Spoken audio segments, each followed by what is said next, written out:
So just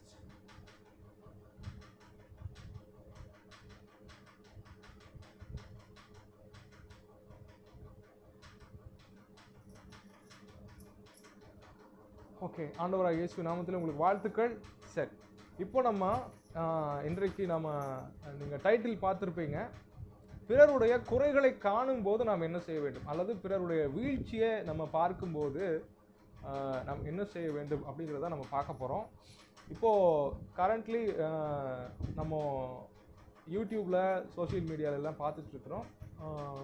ஒரு நல்ல போதகர், சிறந்த பாடகர், சிறப்பான விதத்தில் ஆராதனை செய்யக்கூடியவர், அவரை பற்றிய பல சர்ச்சைகள் எல்லாம் போயிட்டுருக்கு. சரி, ஓகே, இது உண்மையா பொய்யா அப்படின்றதெல்லாம் நம்ம அப்புறம் பார்த்துக்கலாம். சரிங்களா? ஒரு செகண்ட் வெயிட் பண்ணுங்க.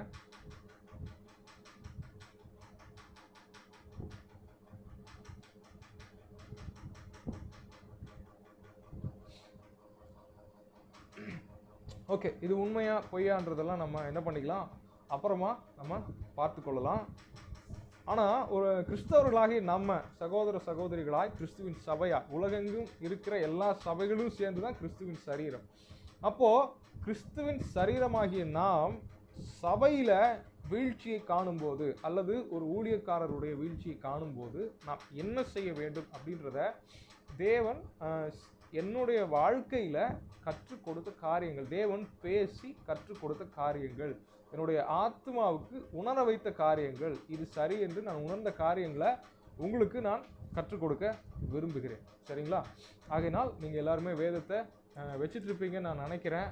ஸோ யாரும் நீங்கள் பைபிள் இல்லாமல் தொடர வேண்டாம். அப்படி இல்லைன்னா நீங்கள் கம்ப்யூட்டர் இருந்துச்சுன்னா, பக்கத்தில் வேறு ஒரு மொபைல் இருந்துச்சுன்னா மொபைல் பைபிளாவது ஓப்பன் பண்ணிக்கோங்க. வேதம் இல்லாமல் இந்த வேத பாடத்தில் இருக்கும்போது அது உங்களுக்கு பிரயோஜனமாக இருக்காது. ஸ்ட்ரைட்டாக நம்ம பைபிள் ஸ்டடிக்குள்ளே போயிடுவோம். சரிங்களா? Okay, right. ஃபர்ஸ்ட், ஒரு மனிதனுடைய குறைகளை பார்க்கும்போது நம்ம என்ன செய்ய வேண்டும்? எபிரேயர் 5ஆம் அதிகாரம் 2வது வசனம்.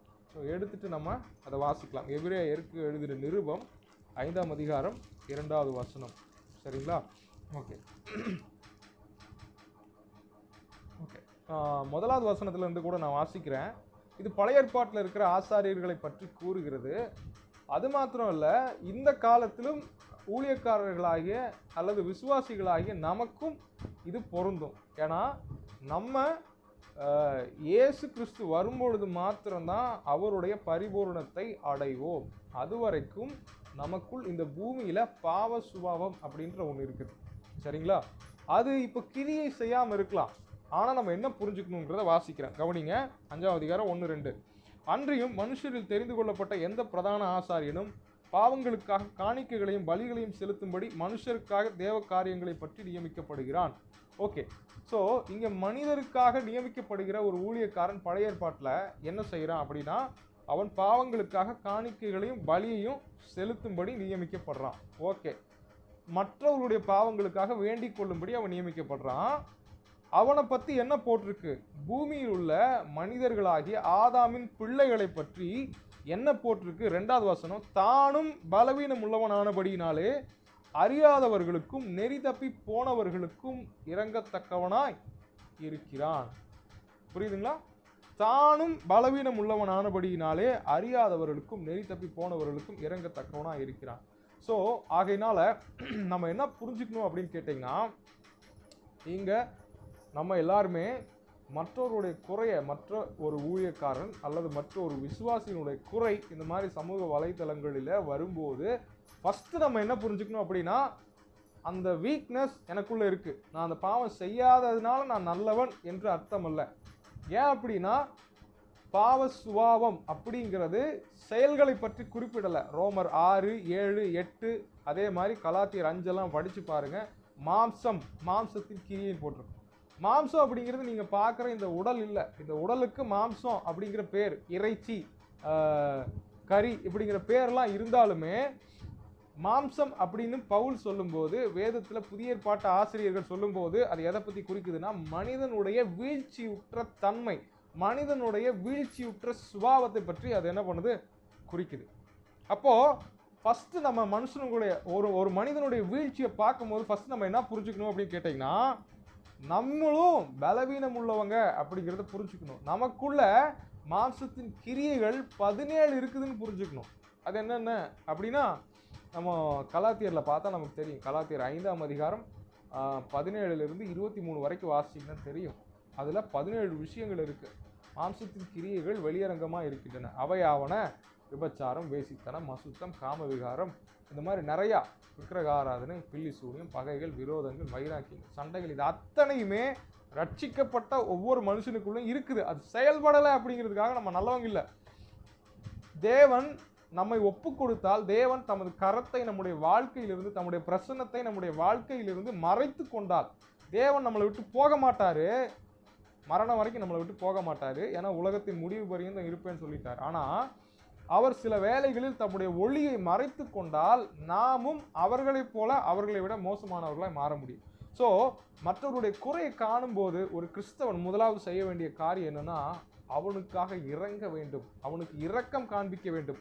அதான் வசனம் சொல்லுது. மத்தேயு 5ஆம் அதிகாரத்தில் நினைக்கிறேன், 5ஆம் அதிகாரம் ஒரு வசனத்தை நீங்கள் வாசிக்கினா அந்த வசனம் இப்படியா இருக்கு: இரக்கம் உள்ளவர்கள் பாக்கியவான்கள், அவர்கள் இரக்கம் பெறுவார்கள். யாக்கோபு அவர் சொல்றாரு, அவர் தன்னுடைய நிருபத்தில், நியாய தீர்ப்புக்கு முன்பாக இரக்கம் மேன்மை பாராட்டும் அப்படின்னு சொல்லி சொல்றாரு. அப்போ பிறருக்கு இறங்காத ஒரு மனிதனுக்கு இரக்கமில்லாத நியாய தீர்ப்பு உண்டாகிறது. இரக்கமில்லாதவனுக்கு இரக்கமில்லாத நியாய தீர்ப்பு உண்டாகும்னு வசனம் சொல்லுது. அப்போ ஒரு மனுஷனை பார்க்குறீங்க, அந்த மனுஷனுடைய நெகட்டிவிட்டி, அந்த மனுஷனுடைய எதிர்மறையான காரியங்களை பார்க்குறீங்க, அந்த மனுஷனை பற்றி பலர் என்ன பண்ணுறாங்க, தவறான காரியங்களை எல்லாம் சொல்கிறாங்க, பேசுகிறாங்க அப்படின்னா ஃபஸ்ட்டு நம்ம புரிஞ்சுக்க வேண்டியது என்ன அப்படின்னு கேட்டிங்கன்னா, பிறருக்கு நாம் இரக்கத்தை காண்பிக்க வேண்டும். சரி, ஓகே. அடுத்தது நம்ம என்ன பண்ணணும் அப்படின்னு கேட்டிங்கன்னா, நம்முடைய வாழ்க்கையில் நம்ம வீழ்ச்சி அடையாமல் இருக்கிறதுக்கு என்னென்ன பண்ணணும்? ஃபஸ்ட்டு மற்றவங்களுக்கு நம்ம இரக்கம் காண்பிக்கணும். அப்படின்னு என்ன பண்ணணும் அப்படின்னா, அவங்களுக்காக அவங்கள குறை சொல்கிறத விட்டுட்டு அவங்களுக்காக ஜெபிக்கணும். அப்போ அவங்கள பற்றி தப்பு சொல்லவே கூடாதா அப்படின்னா, அவங்கள பற்றி தப்பு சொல்லக்கூடாதுன்னு சொல்லலை. ஒரு மனுஷனை எப்படி திருத்தணும் அப்படின்றது மத்தேயு 18ஆம் அதிகாரத்தில் இருக்குது. அது எப்படி அப்படின்னா, நீங்கள் வேணால் எடுத்துக்கொள்ளுங்க. மத்தேயு 18ஆம் அதிகாரம் நம்ம அதை பார்ப்போம். ஒரு மனுஷனை எப்படி கரெக்ஷன் பண்ணணும் அப்படின்னு சொல்லிட்டு ஆண்டவர் சொல்கிறாரு. மன்னிப்பை பற்றி ஆண்டவர் பேசும்போது மத்தேயு 18ஆம் அதிகாரத்தில் பேசுகிறாரு.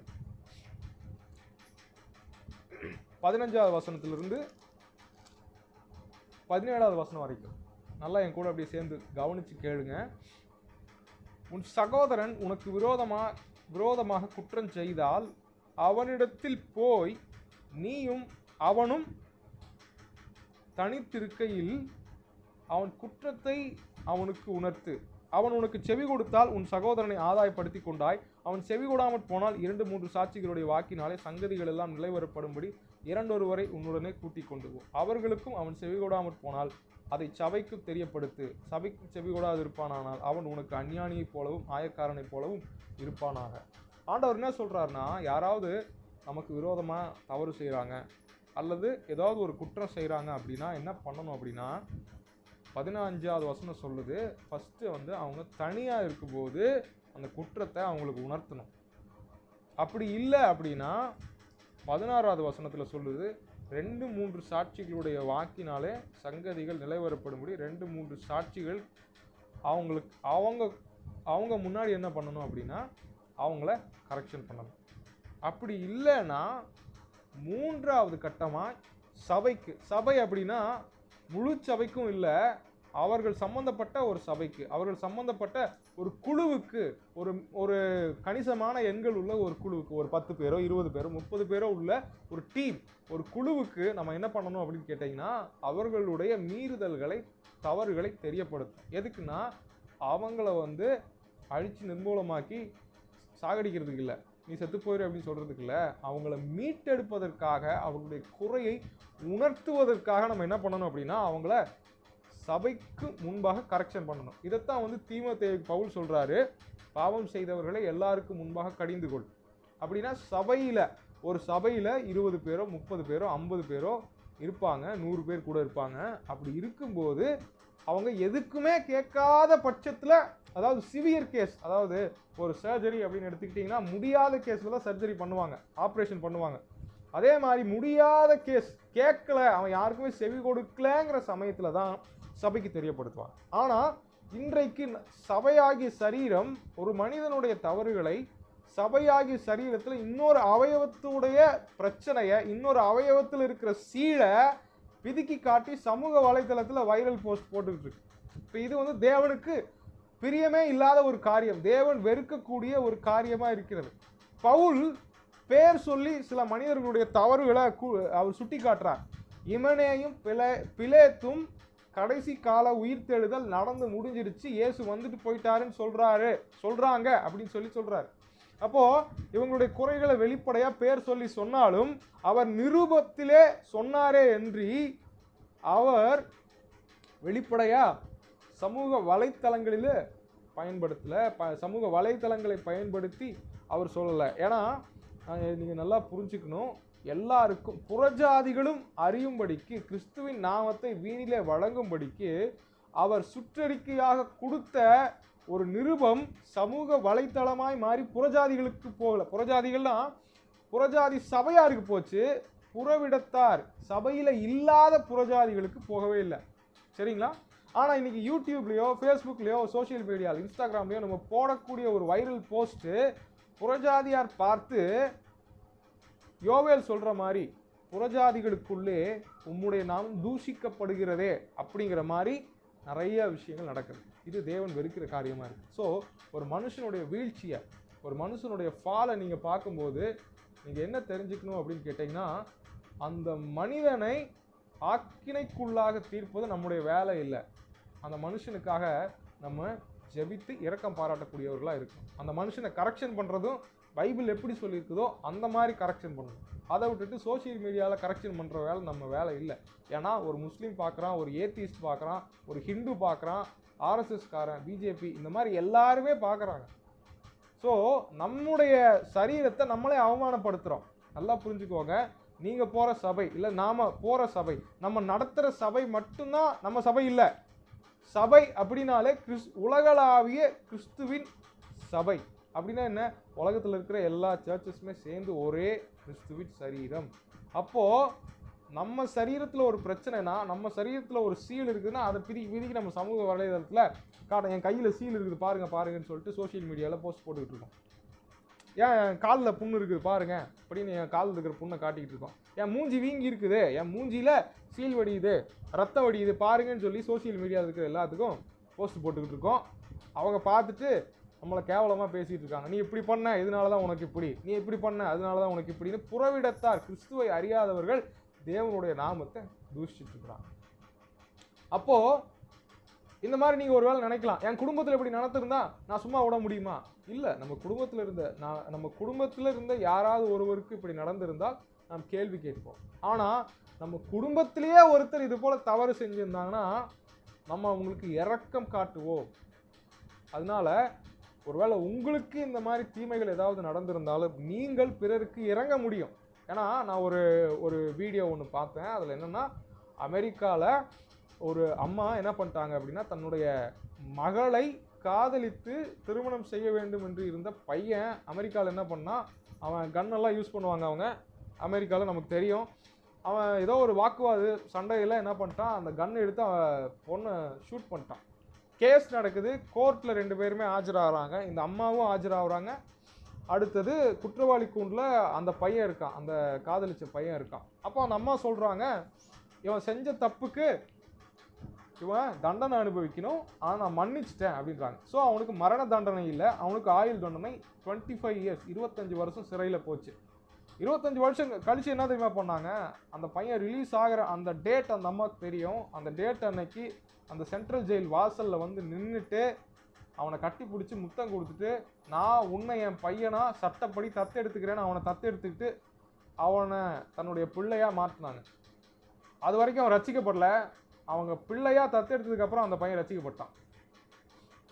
ஸோ நம்ம தேவன் எப்படிப்பட்ட கொடுமையான தீமையும் நன்மையாக மாற்றக்கூடியவர். அதனால நம்ம குடும்பத்தில் இந்த மாதிரி யாராவது ஒருத்தர், ஒரு கிறிஸ்தவ சகோதரர்கள் ஏதாவது நமக்கு எதிராக ஒரு தவறு செஞ்சுட்டாங்க, அவங்கள மன்னிக்க முடியல, அவங்க இப்படி பண்ணுறாங்க அப்படி பண்ணுறாங்கன்னா அவர்களுக்கு நாம் இரக்கம் காட்டாமல் தேவன் நமக்கு இரக்கம் காட்டுவதே இல்லை. ஸோ பிறருடைய குறைகளை பார்க்கும்போது ஃபஸ்ட்டு எபிரேயர் 5:2 மறக்கவே மறக்காதீங்க. நம்ம என்ன பண்ணணும் அப்படின்னா பிறருக்கு இறங்க வேண்டும்.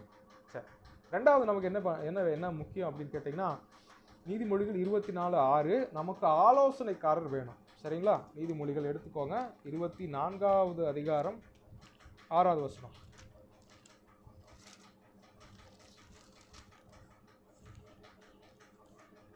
நல் யோசனை செய்து யுத்தம் பண்ணு, ஆலோசனைக்காரர் அநேகரால் ஜெயம் கிடைக்கும். ஸோ நம்ம நல்லா புரிஞ்சுக்கணும், நிறைய நேரத்தில் நம்முடைய வீழ்ச்சிகளுக்கு காரணம் என்ன? நம்முடைய ஆவிக்குரிய வாழ்க்கையில் தோல்விகளுக்கோ அல்லது இடரல்களுக்கோ அவிசுவாசத்துக்கோ இல்லை நம்முடைய பொல்லாத குணங்கள் எழும்பி செயல்படுறதுக்கோ காரணம் என்னென்னா, நிறையா நேரத்தில் நமக்கு ஆலோசனைக்காரர் இல்லை. ஒருவேளை நம்ம பைபிள் படிப்போம், ஜெபம் பண்ணுவோம், ஆனாலும் நமக்கு ஆலோசனைக்காரர் வேணும். ஏன்னா ஆவிக்குரிய வாழ்க்கை அப்படிங்கிறது ஒரு யுத்தம். இது ஆவிக்குரிய யுத்தம். இந்த யுத்தத்தில் ஆலோசனைக்காரர் நமக்கு நிச்சயமாக வேண்டும். அந்த ஆலோசனைக்காரர் தான் எது சரி எது தவறு அப்படின்னு சொல்லி நம்மளால் என்ன பண்ண முடியும், வழி நடத்த முடியும். சரி, ஃபர்ஸ்ட் இந்த ஆலோசனை எங்கிருந்து எடுக்கணும் அப்படின்னா வேதத்திலிருந்து எடுக்கணும். நம்ம டெய்லி பைபிள் படிக்கலாம், ஆனால் பைபிள் படிக்கும்போது ஒன்று மனசுக்குள்ளே வச்சுட்டு படிங்க. கர்த்தர் என்கிட்ட இன்னைக்கு என்ன பேசுகிறார், இந்த வார்த்தையிலிருந்து என்கிட்ட என்ன பேசுகிறீங்க ஆண்டவரே அப்படிங்கிற அந்த மனநிலைமையில் நம்ம படிக்கும்போது தான் தேவன் என்ன பண்ணுவார்னா தம்முடைய ஆலோசனையை அவர் வெளிப்படுத்துவார். சங்கீதம் 32:8 கூட இருக்குது. சங்கீதம் 32:8 எடுத்து வாசிப்போம். நான் உனக்கு போதித்து நீ நடக்க வேண்டிய வழியை உனக்கு காட்டுவேன், உண்மையில் என் கண்ணை வைத்து உனக்கு ஆலோசனை சொல்லுவேன். அப்போ நம்முடைய கர்த்தருக்கு பேரே ஆலோசனை கர்த்தர் தான். ஸோ ஃபர்ஸ்ட் ஆலோசனை எங்கிருந்து எடுக்கிறோம்? கர்த்தரிடத்திலிருந்து, தேவனிடத்திலிருந்து ஆலோசனை எடுக்கிறோம். ஓகே, தேவன் ஆலோசனையை வாயினால சொல்லுவார். எப்படி சொல்லுவார் அப்படின்னா, இப்போ நேரடியாக பேசி சொல்லுவார். உண்மைதான், நான் நம்புகிறேன், அதை விசுவாசிக்கிறேன். ஆனால் முதலில் அவர் இந்த எழுதப்பட்ட வேதத்தின் மூலமாகவே தேவன் பேசுகிறவராக இருக்கிறார்.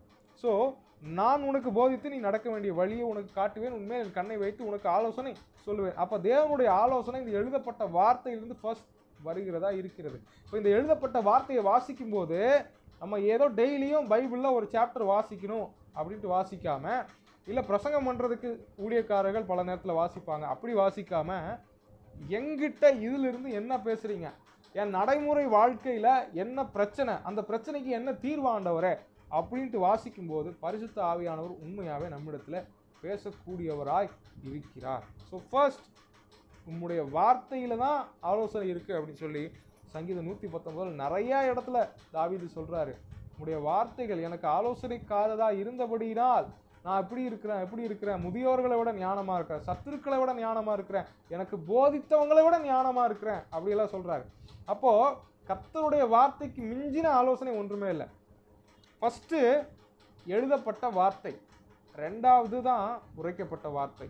அது மற்ற மனிதர்கள் மூலமாக, சில தீர்க்கதரிசிகள் மூலமாக, நம்மளை வழிநடத்தக்கூடிய ஊழியக்காரர்கள் மூலமாக, அடுத்தது நம்முடைய பெற்றோர்கள் மூலமாக, நம்முடைய ஆவிக்குரிய நண்பர்கள் மூலமாக, இந்த மாதிரி சுற்றியில் இருக்கிற மற்றவர்கள் மூலமாக வரக்கூடியதாக இருக்குது. ஸோ நம்முடைய வாழ்க்கை அப்படிங்கிறதே ஒரு ஆவிக்குரிய யுத்தம். இந்த ஆவிக்குரிய யுத்தத்தில் நமக்கு என்ன வேணும் அப்படின்னா ஆலோசனைக்காரர் நமக்கு நிச்சயம் வேண்டும். ஆலோசனைக்காரர் இல்லை அப்படின்னா ஒரு மனிதன் விழுந்து போவது நிச்சயம் உறுதி. அதனால நமக்கு நீ பண்ணுறது தப்பு அப்படின்னு சொல்கிறதுக்கு ஒரு ஆள் வேணும். அதாவது நம்ம நிறைய விஷயங்கள் சரின்னு நினச்சிட்டு பண்ணிட்டே இருப்போம், ஆனால் நம்ம பண்ணுறது தப்பு அப்படின்னு சொல்கிறதுக்கு ஒரு ஆள் நமக்கு வேண்டியவர்களாக இருக்கிறார்கள். சரிங்களா? அப்போது நம்ம நல்லா புரிஞ்சுக்கலாம். தாவீது என்ன பண்ணார் யுத்த காலத்தில்? அவர் மத்தியானம் படுத்து தூங்கி சாயங்காலம் எந்திரிச்சு உப்பருகையில் உலாவிட்டுருக்கிறார். ஓகே, அப்போது அவருக்கு ஆலோசனை சொல்லக்கூடியவர்கள் ஒரு வேளை இருந்திருப்பாங்க, ஆனால் அந்த நேரத்தில் சொல்லலை. அப்போது ஆலோசனைக்காரர் அநேகரால் ஜெயம் கிடைக்கும் அப்படிங்கிற அந்த வார்த்தையை புரிஞ்சுக்கணும். நம்ம புரிஞ்சுட்டு என்ன பண்ணணும், ராஜாக்கள் யுத்தத்துக்கு போகிற காலத்தில் யுத்தத்துக்கு போகாமல் வீட்டில் படுத்து தூக்கிட்டு இருந்தால் பிரச்சனை தான் வரும். நிறைய நேரத்தில் நம்ம சோம்பேறித்தனத்தை கண்டிக்கக்கூடிய நபர்கள் வேணும். நம்ம சோம்பேறியாக இருக்கிறோம். கிறிஸ்தவங்க நிறைய பேர் வாழ்க்கையில் ஜெயிக்காமல் இருக்கிறதுக்கு காரணம், ஆவிக்குரிய வாழ்க்கையில் இருக்கிற தோல்விகளுக்கு காரணம் என்னன்னு கேட்டிங்கன்னா பிசாசு போராட்டம், சூனியம் யாரை வச்சுட்டாங்க, மந்திரம் வச்சுட்டாங்க, இதெல்லாம் நம்ம சொல்லுவோம். சாபம், எங்கள் அப்பா இப்படி இருந்தார், எங்கள் தாத்தா இப்படி இருந்தார், அவருக்கு ஆவிக்குரிய தோல்வி, அவருக்கு ஆவிக்குரிய பிரச்சனைகள்லாம் இருக்குது, அதனால எனக்கு இந்த ஆவிக்குரிய பிரச்சனை இருக்குது, அதெல்லாம் உண்மைதான். ஆனால் அவைகளை காட்டிலும் மிகப்பெரிய ஒரு காரணம் என்னன்னா, கிறிஸ்தவங்கள் வாழ்க்கையில் இருக்கிற மிகப்பெரிய தோல்வி என்னன்னா சோம்பேறித்தனம், சோம்பல். பாருங்க, சோம்பற்கையால் வேலை செய்கிறவன் தரித்திரனாவான். அது மாத்திரம் இல்லை, நம்முடைய ஆத்மாவில் இருக்கிற டேமேஜுக்கெல்லாம் காரணம் சோம்பேறித்தனம். அது பைபிள் தெளிவாக சொல்லுது, சோம்பேறியினுடைய ஆத்மா விரும்பியும் ஒன்றும் பெறாது. நம்ம ஆத்மா ஃபஸ்ட்டு எதை விரும்புது? தேவன்கிட்ட என்னத்தை விரும்புது? ஃபஸ்ட்டு நம்மகிட்ட தேவன்கிட்ட என்னது எதிர்பார்க்குறோம்? அவர் பரிசுத்தத்தை எதிர்பார்க்குறோம். ஏன் பரிசுத்தமாக வாழ முடியல? நம்ம சோம்பேறியாக இருக்கிறோம். நல்லா சாப்பிட்றோம், சாப்பிட்டதுக்கப்புறம் தூக்கம் தான் வரும், ஒன்றும் பண்ண முடியாது. அதனால தான் வெற்றி உள்ளவர்கள் எல்லாருமே, வெற்றி அடையக்கூடியவர்கள், நல்லா உழைக்கக்கூடியவர்கள் எல்லாருமே பார்த்தீங்கன்னா அரை வயிறு சாப்பிடுவாங்க. யார் ஃபுல்லாக நல்லா சாப்பாட்டை போட்டு நல்லா முட்டை சாப்பிடுவாங்கன்னா, காட்டில் போய் இறங்கி கலப்பையை பிடிச்சி மம்முட்டியை பிடிச்சி வேலை செய்கிறவங்க தான் வந்து என்ன பண்ணுவாங்க அப்படின்னா நல்லா வயிறு முட்டை சாப்பிடுவாங்க. அப்போது நம்ம அப்படியெல்லாம் இல்லை. நிறைய பேர் வந்து கம்ப்யூட்டருக்கு முன்னாடி தான் உட்காடுறோம், நிறைய பேர் வந்து சாதாரணமாக டேபிளுக்கு முன்னாடி உட்காந்து வேலை செய்கிறோம், நிறைய பேர் டீசெண்டான வேலை தான் பார்க்குறோம். காட்டில் போய் கலப்பை எடுத்து கல் மண்ணு சுமந்து அந்த மாதிரி கட்டட வேலை, அந்த மாதிரி வேலை, கஷ்டமான வேலையெல்லாம் நம்ம பார்க்குறது இல்லை. அப்போது நிறைய பேர் சாஃப்ட் ஒர்க், ஸ்மார்ட் ஒர்க் தான் பண்ணுறோம், ஹார்ட் ஒர்க் பண்ணுறதில்ல. அப்போது அந்த ஸ்மார்ட் ஒர்க் பண்ணுறவங்க மூளை சுறுசுறுப்பாக இருக்கணும்னா நல்லா வயிறு முட்டை சாப்பிடக்கூடாது, சாப்பிட்டு தூங்கக்கூடாது. ஸோ நம்முடைய சோம்பலை கண்டிக்கிறதுக்கு யாராவது ஒருத்தர் வேணும். ஸோ நான் உங்கள்கிட்ட சொல்ல விரும்பின காரியம் என்ன, ஆலோசனைக்காரர் அநேகரால் ஜெயம் கிடைக்கும். எப்படி ஜெயம் கிடைக்கும்? நம்ம பண்ணுறது தப்புன்னு சொல்கிறதுக்கு யாரோ ஒருத்தர் நமக்கு எப்பயுமே வேணுங்க, நம்மளை கரெக்ஷன் பண்ணிக்கிட்டே இருக்கணும். ஃபஸ்ட்டு பைபிள் அதை பண்ணுது. எப்படி பண்ணுது? வேத வாக்கியங்கள் தேவனுடைய ஆவியினாலே அருளப்பட்டிருக்கிறது. எடுத்து வாசிங்க, 2 தீமோத்தேயு 3ஆம் அதிகாரம் 16, 17 ஆகிய வசனங்கள். 2 தீமோத்தேயு 3ஆம் அதிகாரம் 16, 17. வேத வாக்கியங்கள் எல்லாம் தேவ ஆவியினால் அருளப்பட்டிருக்கிறது. தேவனுடைய மனுஷன் தேறினவனாகவும் எந்த நற்கிரியையும் செய்ய தகுதி உள்ளவனாகவும் இருக்கும்படியாக ஃபர்ஸ்ட் அவைகள் உபதேசத்துக்கும், 2வது கடிந்து கொள்ளுதலுக்கும், சீர்திருத்தலுக்கும், நீதியை படிப்பிக்குதலுக்கும் பிரயோஜனம் உள்ளவைகளாக இருக்கிறது. ஃபஸ்ட்டு வேத வாக்கியங்கள் உபதேசம் பண்ணுது, 2வது என்ன பண்ணுது? நம்மளை கடிந்து கொள்ளுது, சீர்திருத்துது, நீதியை படிப்பிக்குதுன்னா நீதியில் பயிற்சி கொடுக்கிறது. பிசாசு சோம்பேறித்தனத்தில் பயிற்சி கொடுப்பான், பிசாசு நல்லா தூங்குறதுக்கு பயிற்சி கொடுப்பான், பிசாசு பாவங்கள் செய்யறதுக்கு பயிற்சி கொடுப்பான். ஆனால் வேத வாக்கியங்கள் நீதிக்கு பயிற்சி கொடுக்குது. ஸோ முதல் ஆலோசனை வேத வாக்கியங்களிலிருந்து எடுக்க வேண்டும். 2ஆம் ஆலோசனையை நம்முடைய சரீரமாகிய சபையிலிருந்து நம்ம என்ன பண்ணணும் அப்படின்னு கேட்டிங்கன்னா எடுக்க வேண்டும். சரிங்களா? ஸோ பரிசுத்தமாகட்டும், விசுவாசமாகட்டும், அன்பு, சந்தோஷம், சமாதானம் என்கிற ஆவியின் கனிகளாகட்டும் நாம் தானாய் பெற்றுக்கொள்ள முடியாது, சபையாகிய சரீரத்தோடு சேர்ந்து தான் பெற்றுக்கொள்ள முடியும். அதனால தான் நமக்கு எப்பவுமே என்ன வேணும் அப்படின்னு கேட்டிங்கன்னா ஒரு ஐக்கியம், நம்மை திருத்தக்கூடிய நபர்கள், ஆலோசனைக்காரர்கள் வேணும். சரிங்களா? எபேசியர் 3ஆம் அதிகாரத்திலும் இந்த வசனத்தை நம்ம பார்ப்போம். எபேசியர் 3ஆம் அதிகாரம் 17, 18 நான் வாசிக்கிறேன், நீங்கள் நல்லா கவனிங்க. விசுவாசத்தினாலே கிறிஸ்து உங்கள் இருதயங்களில் வாசமாய் இருக்கவும் நீங்கள் அன்பிலே வேரூன்றி நிலை பெற்றவர்களாகி சகல பரிசுத்தவான்களோடும் கூட கிறிஸ்துவனுடைய அன்பின் அகலமும் நீளமும் ஆழமும் உயரமும் இன்னதென்று உணர்ந்து. அதாவது அன்பை நீங்கள் தானாக போய் ஜபத்தில் போய் உட்காந்துக்கிட்டு உணர முடியாதுங்க. ஃபஸ்ட்டு நீங்கள் ஒரு மங்கி எரிகிற கொல்லிக்கட்டை, அதாவது நம்ம எல்லாருமே ஒரு மங்கி எரிகிற கொல்லிக்கட்டைன்னு வச்சுக்கோங்க. நம்ம மேலே தண்ணி பட்டிருக்குது, பாவாங்கிற தண்ணி பட்டிருக்குது அப்படின்னா நெருப்பு எரிய முடியாது. அப்போ நம்ம நல்லா எரியணும்னா எரியிற 4-5 கொல்லிக்கட்டைகளோட சேர்ந்துக்கணும் போயிட்டு. அப்போது தேவன் என்ன பண்ணுறாரு அப்படின்னா அவருடைய அன்பை உணர வேண்டும், ஆவியின் கனிகளை நம்ம உணர்ந்து மற்றவங்களுக்கு கொடுக்கணும். ஃபஸ்ட்டு நம்ம வாழ்க்கையில் நம்ம கனி கொடுக்குறவங்களா இருக்கணும்னா நம்மளை தூக்கி எரியிற கொல்லிக்கட்டையில் ஆண்டவர் போடுறார். அதுதான் சபையாகிய சரீரம். அப்போது கிறிஸ்துவனுடைய அன்பை எப்போ உணர முடியும்? 18ஆம் வசனம், சகல பரிசுத்தவான்களோடு கூட கிறிஸ்துவனுடைய அன்பின் அகலமும் நீளமும் ஆழமும் உயரமும் என்னதென்று உணர்ந்து. அப்போ கிறிஸ்துவுடைய அன்பின் எல்லா அளவுகளையும் தானா ஒரு மனுஷன் உணரவே முடியாது, சபையாகிய சரீரத்தோடு சேர்ந்து தான் உணர முடியும். அப்போது அது கருத்து வேறுபாடுகள் இருக்கும். இயேசு கிறிஸ்துவோட சீஷர்கள் 12 பேர் சுற்றிக்கிட்டு இருந்தாங்க, நம்ம பார்த்துருக்கோம். எப்பயுமே 12 பேருக்குமே ஒரு சண்டை இருந்துகிட்டே இருக்கு, எவன் பெரியவன் அப்படிங்கிற சண்டை இருந்துச்சு. இயேசு ஒன்று சொல்றாரு, அவங்க ஒவ்வொருத்தங்க ஒவ்வொரு கருத்துக்கள் சொல்றாங்க. அப்போ 12 பேருமே வந்து எப்பவுமே ஜாலியாலாம் இல்லைங்க. ஏன்னா 12 பேருமே நண்பர்கள் கிடையாது. 12 பேருமே ஹாஸ்டல் மேட்ஸ் மாதிரி. ஹாஸ்டல் மேட்ஸு இல்லை ஊழியத்தில் புதுசாக வந்து ஜாயின் பண்ணுற ட்ரைனீஸ் இவங்களெல்லாம் பார்த்தீங்கன்னா என்ன பண்ணுவாங்க அப்படின்னா, எல்லாருமே வேறு வேறு இடத்துலேருந்து வந்திருப்பாங்க. ஸோ ஸ்கூல் ஃப்ரெண்ட்ஸ்லாம் வேறு மாதிரி இருப்பாங்க. ஆனால் காலேஜ் படிக்க போகிறவங்களோ அல்லது வேலை செய்கிற இடத்துல இருக்கிறவங்களோ ரூம்மேட்ஸோ ஹாஸ்டல் மேட்ஸோ என்ன பண்ணுவாங்க அப்படின்னா ஒன்றா தான் இருப்பாங்க. ஆனால் ஏகப்பட்ட கருத்து வேறுபாடு இருக்குது. இந்த மாதிரி கருத்து வேறுபாடுகள் இருக்கிற இடத்துல நம்ம இருக்கிறது அவசியம். அப்போ தான் நம்ம குறையை யாராவது சொல்லிக்கிட்டே இருப்பாங்க.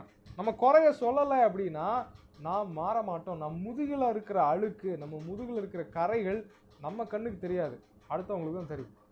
ஆகையினால நம்ம என்ன பண்ணணும் அப்படின்னா, நாம் மற்றவர்கள் நம்மை திருத்துவதற்கு ஒப்பு கொடுக்கணும். ஸோ ஃபஸ்ட் வேதமே மிகச்சிறந்த ஆலோசனைக்காரராக இருக்கிறது. ரெண்டாவது, சபையாகி சரீரத்திலிருந்து தேவனுடைய ஆலோசனையை நாம் பெற்றுக்கொள்ள வேண்டும். நம்மை பலப்படுத்துகிற சகோதர சகோதரிகளோடு இணைந்து கொள்ள வேண்டும். சரிங்களா? ஓகே, அடுத்தது நான் சொல்ல விரும்பின காரியம், நாம் வீழ்ச்சி அடையாமல் இருக்க நம்ம என்ன செய்யணும் அப்படின்னு கேட்டிங்கன்னா, தாழ்மையாக இருக்க வேண்டும். தாழ்மையாக இருக்க வேண்டும். 1 பேதுரு 5ஆம் அதிகாரம் 5வது வசனத்தை நம்ம பார்க்கலாம்.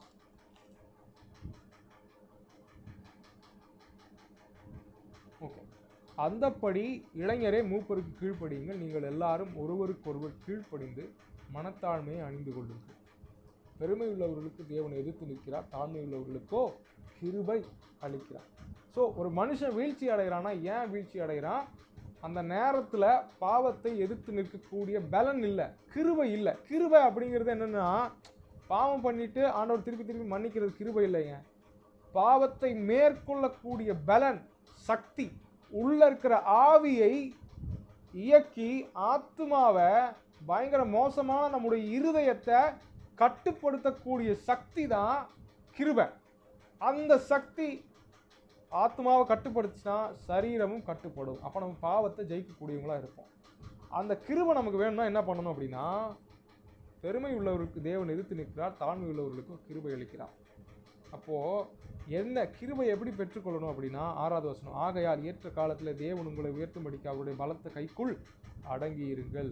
5வது வசனமும் அதுதான் சொல்லுது, இளைஞரே மூப்பருக்கு கீழ்ப்படிந்திருக்கு.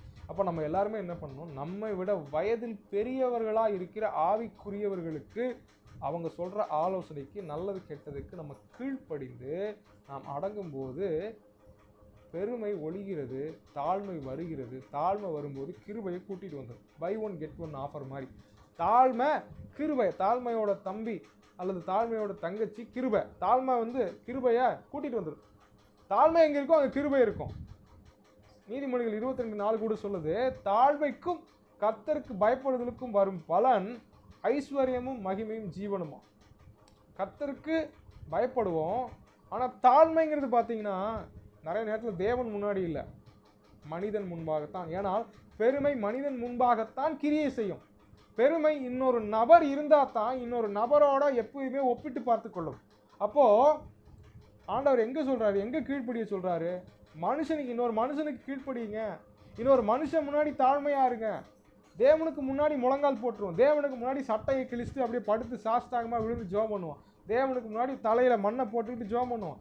தேவனுக்கு முன்னாடி நம்ம பாவின்னு ஒத்துக்குவோம். ஆனால் மனுஷனுக்கு முன்னாடி நம்முடைய குறைகளை ஒப்புக்கொள்ள மாட்டோம்.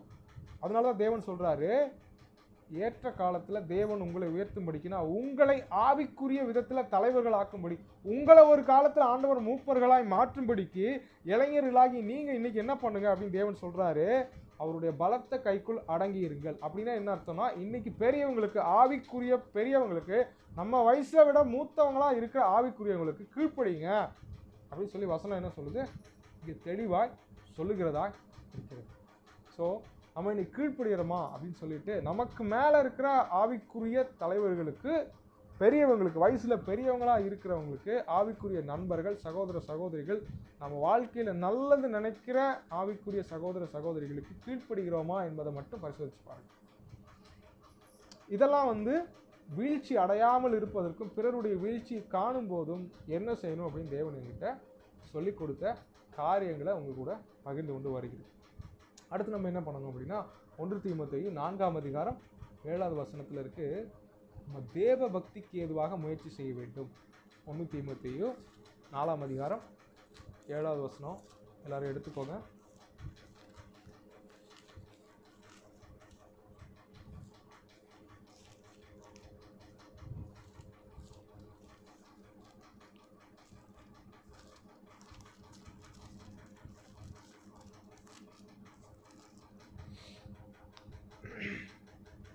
சீர்கேடும் கிழவிகள் பேச்சுமா இருக்கிற கட்டுக்கதைகளுக்கு விலகி தேவ பக்திக்கு ஏதுவாக முயற்சி பண்ண.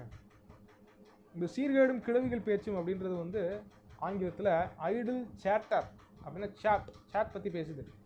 ஸோ இன்றைக்கி நிறையா பேர் சமூக வலைத்தளத்தில் ரொம்ப இன்ட்ரெஸ்ட்டாக இருப்பாங்க. ஃபேஸ்புக்கில் கமெண்ட் போடுறது, ஃபேஸ்புக்கில் போஸ்ட் போடுறது, இன்ஸ்டாகிராமில் போஸ்ட் போடுறது, கமெண்ட் போடுறது, சேட் பண்ணுறது, வாட்ஸ்அப்பில் ரொம்ப அப்படியே மூழ்கி இருக்கிறது. அப்போது நம்ம உலகத்தில் மூழ்கிடாமல், இங்கே அதான் சொல்லுது, அந்த காலத்தில் சோஷியல் மீடியா இல்லை, ஆனால் சீர்கேடும் கிழவிகள் பேச்சுமா இருக்கிற கட்டுக்கதைகள் இருந்துச்சு. அப்போ பவுல் என்ன சொல்கிறாருன்னா, நீ உலகத்தில் மூழ்கி இராமல் அதில் உன் டைமை ஸ்பெண்ட் பண்ணாமல் கடவுளுக்கு பயப்படுற பயத்தில் உன் டைமை ஸ்பெண்ட் பண்ணு, அதுக்கு நீ எக்ஸசைஸ் பண்ணுறதுக்கு உன் நேரத்தை செலவழின்றார். அப்போ இன்றைக்கி தேவனாகிய கர்த்தர் நிறைய பேர் மேலே கோபமாக இருக்கிறாருன்னா அது காரணம் என்னன்னு கேட்டிங்கன்னா, நாம் நம்ம நேரத்தை வேஸ்ட்டாக செலவழிச்சிட்ருக்குறோம். அதனால தான் தேவன் நம்ம மேலே என்ன பண்ணுறாரு, கோபமாக இருக்கிறாரு. சங்கீதம் 90 கூட நான் எடுக்கிறேன், ஒரு சில வசனங்கள் நம்ம வாசிப்போம். அதை நீங்கள் பார்த்தீங்கன்னா அவ்வளவு கண் திறக்கப்பட்ட ஒரு அனுபவமாக இருக்கும். சங்கீதம் 90ஐயும் 102ஐயும் யாரெல்லாம் வாழ்க்கையில் தோல்வியை அனுபவிக்கிறீங்களோ தயவு செஞ்சு வீட்டில் வாசித்து ஜெபம் பண்ணுங்கள். பரிசுத்த ஆவியானவர் கண்டிப்பாக உங்ககிட்ட பேசுவார், உங்கள் கண்ணை நல்லா திறந்து விடுவார். சங்கீதம் 90ஆம் சங்கீதம். இஸ்ரேல் மக்கள் வனாந்திரத்தில் நிறைய பேர் செத்துக்கிட்டே இருக்காங்க, 40 வருஷம் அலைஞ்சு திரிகிறாங்க. அந்த சமயத்தில் மோசே பாடின பாட்டு தான் இங்கே சங்கீதம் 90. சங்கீதம் 90ல் நல்லா கவனிங்க, ஆண்டவருடைய பார்வையில் டைம் எப்படி இருக்குது அப்படின்னு சொல்லி தான் சங்கீதம் 90 ஃபுல்லாகவே இருக்குது. 4வது வசனத்தை கேளுங்க. உமது பார்வைக்கு 1000 வருஷம் நேற்று கழிந்த நாள் போலவும் ராச்சாமம் போலவும் இருக்கிறது. இப்போ ஆண்டவருடைய பார்வையில் 1000 வருஷம் ஒரு நாள் மாதிரி, 24 hours மாதிரி தான் அவருடைய பார்வையில். அப்படின்னா என்னென்னா 1000 வருஷங்கிற பெரிய காலத்தை ஆண்டவர் சுருக்கி 24 hours மாதிரி பார்க்க முடியும். அவருடைய பார்வையில் எல்லாமே அப்படியே ஃப்ராக்ஷன் ஆஃப் செகண்டில் போயிட்டே இருக்குது. ஓகேங்களா? அப்போது இங்கே நீங்கள் பாருங்கள், ஏன் தேவனுடைய கோபம் தங்கள் மேல் வந்ததுன்னு மோசே சொல்கிறாருன்னு நீங்கள் நல்லா கவனிங்க. 7வது வசனம் 7, 8, 9. நாங்கள் உமது கோபத்தினால் அணிந்து உமது உக்கிரத்தினால் கலங்கி போகிறோம். எங்கள் அக்கிரமங்களை உமக்கு முன்பாகவும் எங்கள் அந்தரங்க பாவங்களை உமது முகத்தின் வெளிச்சத்திலும் நிறுத்தினீர். எங்கள் நாட்கள் எல்லாம் உமது கோபத்தால் போய்விட்டது. ஏன்னா அவங்க தங்களுடைய வாழ்க்கையில் அவிசுவாசத்தில் டைம் ஸ்பெண்ட் பண்ணிக்கிட்டு இருந்தாங்க, அவங்க முறுமுறுக்கிறதுல டைம் ஸ்பெண்ட் பண்ணிக்கிட்டு இருந்தாங்க. அப்போ அவங்களுடைய டைம் எல்லாமே பார்த்தீங்கன்னா உலகத்திற்குரியதாகவே செலவழிக்கப்பட்டது, ஆவிக்குரியதாக செலவழிக்கப்படலை. அதனால மோசே என்ன சொல்கிறாரு, எங்கள் நாட்கள் எல்லாம் உமது கோபத்தால் போய்விட்டது, ஒரு கதையை போல் எங்கள் வருஷங்களை கழித்து போட்டோம். அப்போது டைமை அவங்க சரியாக யூஸ் பண்ணி தேவன் நியாயப்பிரமாணத்தை கொடுத்தாரு, 10 வாதைகளை அனுப்பினார், செங்கடலை பிளந்தார். இதையெல்லாம் தியானிக்காமல் பிரச்சனைகளையே தியானிப்பதில் அவர்கள் தங்கள் நேரத்தை செலவழிச்சுக்கிட்டு இருந்தாங்க, டைம் வேஸ்ட் பண்ணிக்கிட்டு இருந்தாங்க. நீங்கள் நிறைய பேர் அவிசுவாசத்தில் டைம் வேஸ்ட் பண்ணிக்கிட்டு இருக்கோம். என்ன பிரச்சனையோ அந்த பிரச்சனையை பற்றி பேசி பேசி டைம் வேஸ்ட் பண்ணிக்கிட்டு இருக்கோம். நிறைய பேர் சமூக வலைதளத்தில் டைம் வேஸ்ட் பண்ணிக்கிட்டு இருக்கோம். நிறைய பேர் உலகத்தில் என்ன நடக்குதோ, வேலைக்கு போகிறோம், வர்றோம், சாப்பிட்றோம், தூங்குகிறோம், அப்புறம் குளித்து கிளம்பி திரும்பி வேலைக்கு போகிறோம், அந்த உலக அலுவலகத்திலேயே நம்ம என்ன பண்ணிகிட்டு இருக்கோம், டைம் வேஸ்ட் பண்ணிக்கிட்டு இருக்கோம். அப்போ இங்கே 11வது வசனம் 12வது வசனத்தை பாருங்கள். உமது கோபத்தின் வல்லமையையும் உமக்கு பயப்படத்தக்க விதமாய் உமது உக்கிரத்தையும் அறிந்து கொள்ளுகிறவன் யார்? நாங்கள் ஞான இருதயம் உள்ளவர்களாகும்படி எங்கள் நாட்களை என்னும் அறிவை எங்களுக்கு போதித்தருளும். கர்த்தாவே திரும்பி வாரும், எதுவரைக்கும் கோபமாயிருப்பீர், உமது அடியாருக்காக பரிதவியும். அப்போ மோசே என்ன சொல்ல வர்றாருன்னா, ஆண்டவரே எங்களுக்கு ஞானம் இல்லாததுனால எங்கள் டைமை வேஸ்ட் பண்ணிட்டோம். அதனால 11வது வசனத்தில் என்ன போட்டிருக்குது, அவருடைய கோபத்தின் வல்லமையும் அவருக்கு பயப்படத்தக்க விதமாய் அவரது உக்கிரமும் என்னன்னு தெரியாதனால என்ன பண்ணிட்டாங்க, அந்த ஞானம் இல்லை, கடவுளுடைய கோபம் உக்கிரம் எவ்வளோ பெருசு அப்படின்றது தெரியாதனால, அந்த ஆவிக்குரிய ஞானம் இல்லாதனால டைம் வேஸ்ட் பண்ணிட்டோம் அப்படின்னு சொல்லிட்டு கதறி கதறி நெஞ்சில் அடிச்சுட்டு மோசே வந்து ஜெபம் பண்ணியிருப்பாரு அப்படின்னு நான் நினைக்கிறேன். 13வது வசனம் தான் அது. கர்த்தாவே திரும்பி வாரும், எதுவரைக்கும் கோபமாக இருப்பீர், உமது அடியாருக்காக பரிதவின்னு சொல்லிட்டு மோசே அப்படியே நெடுஞ்சான் கிடையாய் அப்படி ஃப்ளாட்டாக ஆண்டவருக்கு முன்னாடி விழுந்துட்டார் அங்கே சீனாய் மலையில். அப்போது நம்ம நல்லா புரிஞ்சுக்கணும், இஸ்ரேல் மக்கள் டைம் வேஸ்ட் பண்ணாங்க, நல்லா டைம் வேஸ்ட் பண்ணாங்க. எதில்? கண்டதையும் பேசுகிறதுல டைம் வேஸ்ட் பண்ணாங்க. தேவ பக்திக்கு ஏதுவாய் முயற்சி செய்வதில் அவங்க நேரத்தை செலவழிக்கல. அவங்க எக்ஸசைஸ் பண்ணல. காட்லினஸ், தேவ பக்திக்கு எதுவாக எக்ஸசைஸ் பண்ணல. முறுமுறுப்பு, ஆள் சேர்த்துக்கிட்டாங்க. ஆள் சேர்த்துக்கிட்டு மோசே எப்படி பண்ணுறாரு, மோசே அப்படி பண்ணுறாரு, மோசே தன்னை தேவனுடைய ஜனங்களுக்கு மேலே உயர்த்துறாரு. முறுமுறுத்தாங்க, குறை சொன்னாங்க. அடுத்தது என்ன பண்ணாங்க, கடவுள் எதுவுமே செய்ய மாட்டான்னு சொன்னாங்க. அவிசுவாசமாக பேசுறதுக்கு டைம் வேஸ்ட் பண்ணாங்க. அவங்க டைம் எல்லாமே உலகத்திற்குரியதாகவே செலவழிக்கப்பட்டது. ஆவிக்குரிய விதத்தில், ஆவிக்குரிய பயிற்சியில் அவங்க டைமை ஸ்பெண்ட் பண்ணல. அதைத்தான் மோசே சொல்கிறாரு, எங்களுக்கு நாங்கள் ஞான இருதயம் உள்ளவர்களாகும்படி எங்கள் நாட்களை என்னும் அறிவை எங்களுக்கு தாங்காண்டவரே.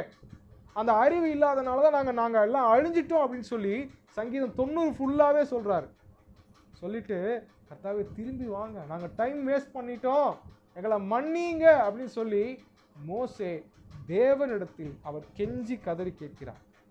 கெஞ்சி கேட்டுட்டு 14வது வசனத்தில் சொல்கிறாரு, நாங்கள் எங்கள் வாழ்நாளெல்லாம் கலிகூர்ந்து மகிழும்படி காலையிலே எங்களை ஒரு கிருபையா திருப்தியாக்கும். ஆண்டவரே இதுவரைக்கும் டைம் வேஸ்ட் பண்ணிட்டோம், அந்த டைம் வேஸ்ட் பண்ணதுனால ஏகப்பட்ட அவமானங்கள், சிறுமை, மரணங்கள், தோல்விகள், யுத்தங்கள். ஆனால் நாங்கள் கலிகூர்ந்து மகிழும்படி உங்களுடைய புதிய கிருபையை தாங்க, இனி எங்கள் வாழ்நாளை எல்லாம் நாங்கள் ப்ராப்பராக யூஸ் பண்ணுவோம்னு சொல்லி சொல்கிறாரு. அதுதான் இந்த சங்கீதம் 90. 102ஆம் சங்கீதத்துலேயும் இதே ரகசியம் தான் சொல்லப்பட்டிருக்கு. நீங்கள் வீட்டில் தயவு செஞ்சு பைபிள் ஸ்டடி முடிஞ்சோன்னா 90, 102 நீங்கள் கண்டிப்பாக யாரெல்லாம் தோல்வி சூழ்நிலையில் கடந்து போயிட்டுருக்கிறீங்களோ தயவு செஞ்சு வாசித்து ஜெபம் பண்ணுங்க. பரிசுத்த ஆவியானவர் உங்களிடத்தில் பேசுவார். சரிங்களா? ஆவியானவர் எனக்கு சொல்லி கொடுத்தார், உங்களுக்கு நான் சொல்லி கொடுக்குறேன். தயவு செஞ்சு சங்கீதம் 90, 102 எடுத்து நீங்கள் வாசிங்க. அநேகருடைய கண்களில் கண்ணீர் வர வரைப்பார். அநேகருடைய இருதயத்தில் மனம் திரும்புதலை தேவன் தருவார். இதை யாரெல்லாம் ரெக்கார்டிங்லாம் பார்க்க போகிறீங்களோ தயவு செஞ்சு இதை செய்யுங்க. ஆவியானவர் உங்கள் வாழ்க்கையில் கிரியை செய்யும். சரிங்களா? அடுத்து நம்ம வீழ்ச்சி அடையாமல் இருக்கணும்னா நம்ம என்ன செய்யணும் அப்படின்னா, அவரை ஸ்தோத்தரித்து மகிமைப்படுத்த வேண்டும். சரிங்களா? ரோமர் 1ஆம் அதிகாரம் 21வது வசனத்தை நம்ம வாசிக்கலாம். ரோமர் 1ஆம் அதிகாரம் 20, 21 வாசிப்போம். அப்போ தான் நல்லா இருக்கும். எப்படி என்றால், காணப்படாதவைகளாகிய அவருடைய நித்திய வல்லமை, தேவத்துவம் என்பவைகள் உண்டாக்கப்பட்டிருக்கிறவைகளினாலே உலகம் உண்டானது முதற்கொண்டு தெளிவாய் காணப்படும். ஆதலால் அவர்கள் போக்கு சொல்ல இடமில்லை. ஸோ தேவனுடைய காணப்படாத நித்திய வல்லமை, தேவத்துவம், இது எல்லாமே படைப்புகளை பார்க்கும்போது தெளிவாக தெரியும். நம்ம போக்கு சொல்ல முடியாது. சரி, இந்த வசனத்துக்கு அடுத்தது தேவன் என்ன சொல்ல வர்றார், என்ன நம்மகிட்ட எதிர்பார்க்குறாருன்னா, அவர்கள் தேவனை அறிந்தும், எப்படி அறிந்தோம், காணப்படாத அவருடைய நித்திய வல்லமை, தெய்வத்துவம் இப்படிங்கிறத படைப்புகளாலும் இயற்கையினாலும் நம்ம வாழ்க்கையில் இதுவரைக்கும் நடந்த ஒவ்வொரு காரியங்களினாலும் அவருடைய நித்திய வல்லமை, தேவத்துவத்தை நம்ம புரிஞ்சுக்கிட்டோம். மற்றவங்க வாழ்க்கையில் நடக்கிற சாட்சிகளை கேட்கறது மூலமாக புரிஞ்சுக்கிட்டோம். இவ புரிஞ்சுக்கிட்ட நம்ம சாக்கு போக்கு சொல்றதுக்கு வாய்ப்பு இல்லை. என்ன பண்ணணும்? 21ஆம் வசனம், அவர்கள் தேவனை அறிந்தும் அவரை தேவன் என்று மகிமைப்படுத்தாமலும் ஸ்தோத்தரியாமலும் இருந்து தங்கள் சிந்தனைகளினாலே வீணரானார்கள். உணர்வில்லாத அவர்களுடைய இருதயம் இருளடைந்தது. ஏன் நம்ம வாழ்க்கை, நம்ம ஆத்துமால, நம்முடைய இருதயத்தில் ஏன் இருள் வருதுங்க? ஓகே, நம்முடைய சிந்தனையினால நம்ம ஏன் வீணராய் மாறிவிடுகிறோம்? நம்முடைய சிந்தனை தாறுமாறாய் வருகிறது. அதுக்கு உடன்பட்டு பாவங்கள் செய்து சில தேவையில்லாத காரியங்களை செஞ்சு நம்ம வேஸ்ட்டாக போயிடுறோம். ஏன் அப்படின்னா, இந்த ஒரு வசனம் தான் 21.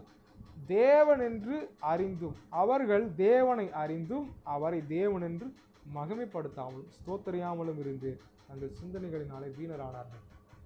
எத்தனை பேர் நம்ம நன்றி செலுத்துகிறோம்? நம்ம நன்றி செலுத்துறதில்லை. ஏன்? நமக்கு பிரச்சனை மட்டும்தான் தெரியுது. இந்த பிரச்சனையவே நம்ம யோசிச்சுக்கிட்டே இருக்கிறோம். அந்த பிரச்சனையை யோசித்து அவிசுவாசம் வருது, தேவன் இல்லைங்கிற எண்ணம் வருது, கடைசியில் பாவம் செஞ்சுக்கிட்டு இருக்கோம். தேவனை விட்டுட்டு போய் தேவையில்லாத எல்லா காரியத்தையும் செஞ்சுக்கிட்டு இருக்கோம். ஆண்டவர் குளிப்பாட்டி, ஆண்டவர் நல்ல அமர்ந்த தண்ணீரண்டை நடத்திட்டு போகிறாரு. திருப்பி திருப்பி நம்ம சாக்கடையில் போய் உளுந்துக்கிட்டு புரண்டுக்கிட்டு இருக்கோம். இதுக்கெல்லாம் காரணம் என்னன்னு கேட்டிங்கன்னா, நடக்குதோ நடக்கலையோ, தேவன் சொன்னது நிறைவேறுதோ நிறைவேறலையோ, இன்றைக்கி நம்ம என்ன பண்ணணும் அப்படின்னா, இன்றைக்கி நிறைவேறல, ஆனால் இன்னொரு நாள் நிறைவேறு. அவர் இல்லாதவைகளை இருக்கிறவைகளைப் போல் அழைக்கிறவர்னு நம்பி ஃபஸ்ட்டு என்ன பண்ணணும்னா அவரை ஸ்தோத்தரித்து மகிமைப்படுத்தும். நிறைய பேர் இதை பார்த்துட்டு இருக்கிற நிறைய பேருடைய வாழ்க்கையில் அவிசுவாசம் பயங்கரமாக தலைவிரிச்சு ஆடிக்கிட்டு இருக்கு. தூக்கி அவிசுவாசம் ஓங்கி நிற்கிறது, தன்னுடைய கரத்தை தூக்கி நிற்கிறது. அப்போ நம்ம என்ன பண்ணுறோம் அப்படின்னா, ஆபிரகாமை பற்றி ரோமர் 4ஆம் அதிகாரம் சொல்லுகிறது. நல்லா கவனிங்க. ஆபிரகாம் எப்படி குழந்தையை பெற்றெடுத்தா? ரோமர் 4:20-21.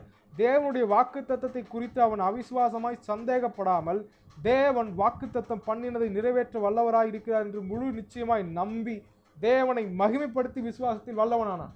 நம்ம தேவனை மகிமைப்படுத்துறதுன்னா என்னங்க? ஏற்கனவே அவர் செஞ்ச நன்மைகளுக்கு நன்றி சொல்ல ஆரம்பிக்கணும். ஏற்கனவே வேதத்தில் செஞ்ச நன்மைகளை பார்த்து பார்த்து கர்த்தர் நல்லவர், அவர் கிருபை என்று முழுதும் சொல்ல ஆரம்பிங்க. உங்களுக்கு எப்பெல்லாம் பிரச்சனை அதிகமாக தலை தூக்கி நிற்கிறதோ அப்பொழுது அவரை அதிகமாய் ஸ்தோத்தரியுங்கள். யுத்த காலத்தில் 2 நாளாகவும் நீங்கள் வாசித்து பார்த்தீங்கன்னா தெரியும்.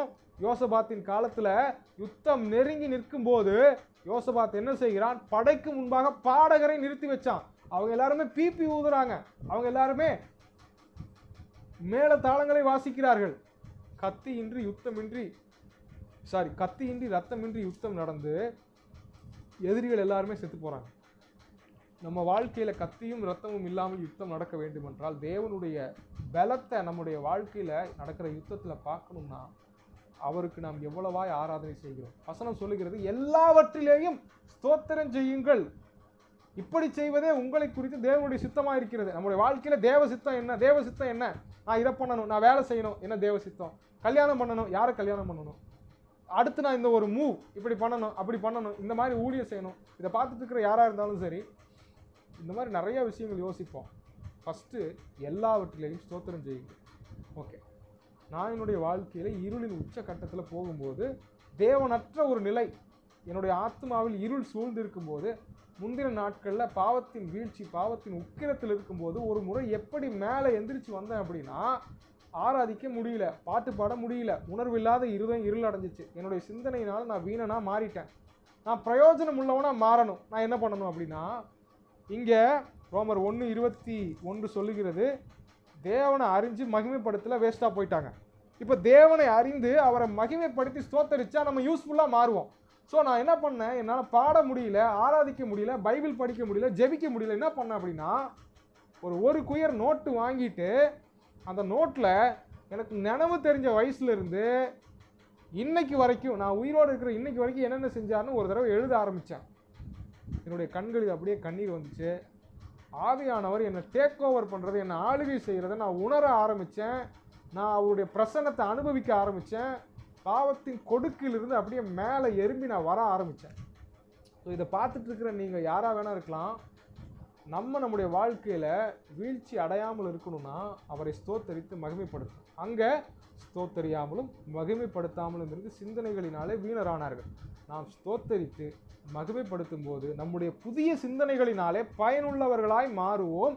உணர்வுள்ள நம்முடைய இருதயம் ஒளியடையும், வெளிச்சமடையும்.